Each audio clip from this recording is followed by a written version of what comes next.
ವೀಕ್ಷಕರೇ ನಮಸ್ಕಾರ. ನೀವು ನೋಡ್ತಾ ಇದ್ದೀರಾ ಹೆಲೋ ಹಿಂದೂ. ನಾನು ಸೈಯದ್ ಹಿದಾಯತ್. ಯಾವಾಗಪ್ಪ ರಾಜೀನಾಮೆ ಪ್ರದೀಪ್ ಈಶ್ವರ್ ಅಂತ ಹೇಳಿ ಸೋಷಿಯಲ್ ಮೀಡಿಯಾದಲ್ಲಿ ಈಗ ಭಾರಿ ಚರ್ಚೆ ಶುರುವಾಗ್ತಾ ಇದೆ. ಚಿಕ್ಕಬಳ್ಳಾಪುರ ಲೋಕಸಭಾ ಕ್ಷೇತ್ರ ಬಿಜೆಪಿ ಅಭ್ಯರ್ಥಿ ಡಾಕ್ಟರ್ ಸುಧಾಕರ್ಗೆ ಇರಲಾರ್ದೆ ಇರುವೆ ಬಿಟ್ಕೊಂಡ ಅನ್ನೋ ರೀತಿಯಲ್ಲಿ ಪ್ರದೀಪ್ ಈಶ್ವರ್ ಜಾಣ ಪೆದ್ದನಂತೆ ಒಂದು ಓಪನ್ ಚಾಲೆಂಜ್ ಅನ್ನು ಹಾಕಿದ್ರು.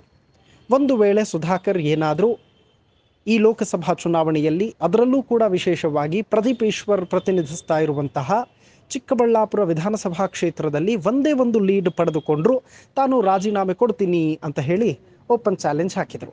ಆದರೆ ಈಗ ಅದಕ್ಕೆ ತದ್ವಿರುದ್ಧವಾಗಿ ಒಂದಲ್ಲ ಬದಲಿಗೆ 20,000 ಲೀಡನ್ನು ಸುಧಾಕರ್ ಚಿಕ್ಕಬಳ್ಳಾಪುರ ಕ್ಷೇತ್ರ ಒಂದರಿಂದಲೇ ಪಡ್ಕೊಂಡಿದ್ದಾರೆ. ಹೀಗಾಗಿ ಪ್ರದೀಪ್ ಈಶ್ವರ್ ಅವರಿಗೆ ಈಗ ರಾಜೀನಾಮೆ ಯಾವಾಗ ಕೊಡ್ತೀವಿ ಸ್ವಾಮಿ ಅಂತ ಹೇಳಿ ಜನ ಸೋಷಿಯಲ್ ಮೀಡಿಯಾದಲ್ಲಿ ತರಾಟೆಗೆ ತೆಗೆದುಕೊಳ್ತಾ ಇದ್ದಾರೆ. ಚಿಕ್ಕಬಳ್ಳಾಪುರ ಕ್ಷೇತ್ರದಲ್ಲಿ ಬರೋಬ್ಬರಿ 8,19,588 ಮತಗಳನ್ನು ಡಾಕ್ಟರ್ ಸುಧಾಕರ್ ಪಡ್ಕೊಂಡಿದ್ದಾರೆ. ಮತ್ತೊಂದು ಕಡೆ ರಕ್ಷಾ ರಾಮಯ್ಯ 6,57,489 ಮತಗಳನ್ನು ಪಡೆದು ಸೋತು ಸುಣ್ಣವಾಗಿದ್ದಾರೆ.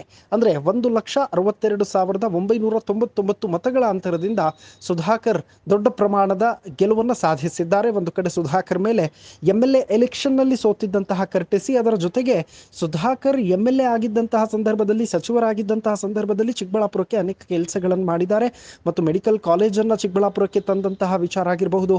ಚಿಕ್ಕಬಳ್ಳಾಪುರ ಉತ್ಸವ ಮಾಡಿ ಸುಧಾಕರ್ ಸಿಕ್ಕಾಪಟ್ಟೆ ಸೌಂಡ್ ಮಾಡಿದ್ರು. ಆದರೆ ಕೊನೆಗೆ ಮತದಾರ ಪ್ರಭುಗಳು ಆಂಟಿ ಇನ್ಕಂಬೆನ್ಸಿ, ಅದರ ಜೊತೆಗೆ ಬಿಜೆಪಿಯ ಒಂದಷ್ಟು ವೈಫಲ್ಯಗಳ ಕಾರಣಕ್ಕೆ ಸುಧಾಕರ್ ಅವರಿಗೆ ಸೋಲಾಯಿತು. ಅದನ್ನು ಹೊರತುಪಡಿಸಿದರೆ ಈ ಬಾರಿ ಲೋಕಸಭಾ ಚುನಾವಣೆಯಲ್ಲಿ ಸುಧಾಕರ್ ಗೆಲ್ತಾರೆ ಅನ್ನುವಂತಹ ಲೆಕ್ಕಾಚಾರ ಆಸುಪಾಸಿನಲ್ಲಿತ್ತು. ಈಗ ಮಾಜಿ ಸಂಸದ ಪ್ರತಾಪ್ ಸಿಂಹ ಅವರು ಕೂಡ ಟ್ವೀಟ್ ಮಾಡಿದ್ದಾರೆ.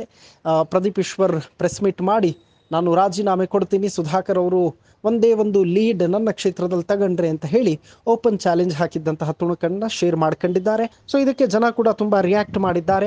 ಪ್ರದೀಪ್ ಈಶ್ವರ್ ಈಗ ರಾಜೀನಾಮೆ ಕೊಟ್ಟು ಬಿಡ್ತಾರಾ ಹಾಗಿದ್ರೆ ಅನ್ನೋ ಪ್ರಶ್ನೆ ತುಂಬಾ ಜನಕ್ಕಿರುತ್ತೆ. ಯಾಕೆಂತಂದ್ರೆ ಸುಧಾಕರ್ 20,000 ಲೀಡನ್ನು ಚಿಕ್ಕಬಳ್ಳಾಪುರ ವಿಧಾನಸಭಾ ಕ್ಷೇತ್ರದ ವ್ಯಾಪ್ತಿ ಒಂದರಲ್ಲೇ ತಗೊಂಡಿದ್ದಾರೆ ಮತ್ತು ಓವರ್ ಆಲ್ ಆಗಿ 1 ಲಕ್ಷಕ್ಕೂ ಹೆಚ್ಚು ಲೀಡನ್ನು ತಗೊಂಡಿದ್ದಾರೆ. ಹಾಗಾಗಿ ಅವ್ರೇನು ರಾಜೀನಾಮೆ ಕೊಟ್ಟು ಬಿಡ್ತಾರಾ ಅಂತ ತುಂಬಾ ಜನಕ್ಕೆ ಪ್ರಶ್ನೆ ಕಾಡಬಹುದು. ಅದು ಸಾಧ್ಯ ಇಲ್ಲ. ಯಾಕೆ ಅಂತಂದರೆ ಪ್ರದೀಪ್ ಈಶ್ವರ್ ಖಾಸಗಿ ವಾಹಿನಿಯೊಂದಕ್ಕೆ ಕೊಟ್ಟಂತಹ ಬೈಟ್ನಲ್ಲಿ ತುಂಬ ಸ್ಪಷ್ಟವಾಗಿ ಹೇಳಿದ್ದಾರೆ. ಈ ಚಾಲೆಂಜನ್ನು ಭೋಗಾದಿ ನಂದೀಶ್ವರ ದೇಗುಲಕ್ಕೆ ಬಂದು ಅವರು ಎಕ್ಸೆಪ್ಟ್ ಮಾಡಬೇಕು ಅನ್ನುವಂತಹ ಒಂದು ಪಾಯಿಂಟನ್ನು ಇಟ್ಟು ಮಾತನಾಡಿದರು. ಇದರ ಜೊತೆಗೆ ಸುಧಾಕರ್ ಚಾಲೆಂಜ್ ಎಕ್ಸೆಪ್ಟ್ ಮಾಡಿಕೊಂಡರೆ ಮಾತ್ರ ರಾಜೀನಾಮೆ ಕೊಡ್ತೀನಿ ಅಂತ ಹೇಳಿ ಅಡ್ಡಗೋಡೆ ಮೇಲೆ ದೀಪ ಇಟ್ಟಂತೆ ಜಾಣಪೆದ್ದ ಪ್ರದೀಪ್ ಈಶ್ವರ್ ಮಾತನಾಡಿದರು. ಈಗ ಅದನ್ನೇ ಪ್ರದೀಪ್ ಈಶ್ವರ್ ಎಲ್ಲ ಕಡೆಗಳಲ್ಲೂ ಸಮರ್ಥನೆಯನ್ನು ಕೊಡುವಂತಹ ಸಾಧ್ಯತೆಗಳಿದೆ. ನಾನು ತುಂಬ ಕ್ಲಿಯರ್ ಆಗಿ ಹೇಳಿದ್ದೀನಿ, ಒಂದು ವೇಳೆ ಸುಧಾಕರ್ ನನ್ನ ಚಾಲೆಂಜನ್ನು ದೇಗುಲಕ್ಕೆ ಬಂದು ಎಕ್ಸೆಪ್ಟ್ ಮಾಡಿದ್ದರೆ ಅಂತ ನಾನು ಹಾಗೆಲ್ಲ ಹೇಳಿದ್ದು ಅಂತ ಹೇಳಿ ಅದಕ್ಕೊಂದು ಜಸ್ಟಿಫಿಕೇಷನನ್ನು ಕೊಡಬಹುದು. What ever it may be. ಆದರೆ ಜನ ಮಾತ್ರ ಪ್ರದೀಪ್ ಈಶ್ವರ್ ರಾಜೀನಾಮೆ ಕೊಟ್ಟರೆ ಸಾಕು ಅಂತ ಕಾಯ್ತಾ ಇದ್ದಾರೆ. ಇನ್ಫ್ಯಾಕ್ಟ್ ಚಿಕ್ಕಬಳ್ಳಾಪುರ ಜನ ಕೂಡ ಇದೇ ವಿಚಾರಕ್ಕೆ ಸಂಬಂಧಿಸಿದಂತೆ ತಿರುಗಿ ನೋಡ್ತಾ ಇದ್ದಾರೆ. ಯಾಕೆಂತಂದರೆ ಅವರ ಡೈಲಾಗ್ಗಳು, ತೆಲುಗು ಸಿನಿಮಾದ ಬ್ಯಾಕ್ ಟು ಬ್ಯಾಕ್ ಡೈಲಾಗ್ಗಳನ್ನು ಜನ ನೋಡಿ ರೋಸು ಹೋಗಿದ್ದಾರೆ. ಸೊ ಹೀಗಾಗಿ ಒಂದು ರೀತಿಯಲ್ಲಿ ಸೋಷಿಯಲ್ ಮೀಡಿಯಾದಲ್ಲಿ ಈಗ ಸಿಕ್ಕಾಪಟ್ಟೆ ಸದ್ದು ಮಾಡ್ತಾ ಇರೋದಂತೂ ಸತ್ಯ. ಆದರೆ ಪ್ರದೀಪ್ ಈಶ್ವರ್ ರಾಜೀನಾಮೆ ಕೊಡುವಷ್ಟು ಜಾಣ ಅಂತೂ ಅಲ್ಲ.